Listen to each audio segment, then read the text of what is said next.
Tammie, what do you think's going on with mortgage delinquency rates over the last few months in the United States? You think they're going up or down? It's a little bit of a trick question, so it's not fair. Whatever answer you give is going to be correct because the rates are up just a little bit, but not really. Okay, not so really. Then I'm going to say not really. Not really. Perfect. Your answer is exactly right, Miss Slay, and that is exactly right. This is an article from DS News. The national delinquency rate in May rose to 4.73% from April's 4.66%, which is only a 1.5% increase. But the cause?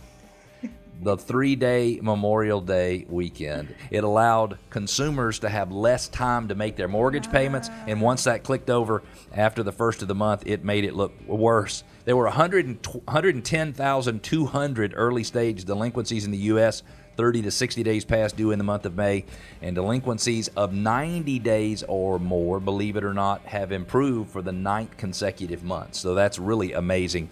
The question that a lot of people are asking is, are we going to have a crisis? As a lot of the people who are coming off of forbearance, as they come off the forbearance program, are we going to see more foreclosures? If you had to make a prediction, what would that be? No. No. And tell me why you think the answer is no. I think most people, with the increase in equity right now, people have more equity than they've ever had before in their homes. Yep.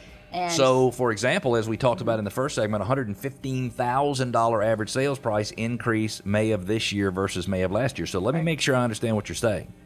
Are you saying that because people have an extra $115,000 in equity in their home in Metro Atlanta this year, that they're willing to fight more to keep their homes? They're willing to fight more to keep their homes, so they have a safety net should they be in a position where they need to access that equity. So they could sell it and solve their own problem. Correct. Oh, that makes good sense. So Tammie Slay projects or predicts no foreclosure crisis. I will tell you that I'm in the same camp.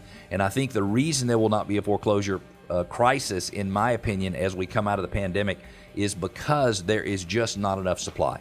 And when your demand is much, much higher than your supply, and we'll talk certain months of inventory as we get into the fourth segment, I think the market will just continue to move in the right direction, which means anybody who's having problems paying for their home, they won't have any problem selling their home, and they can satisfy and pay off their mortgage the whole 9 yards. Yeah.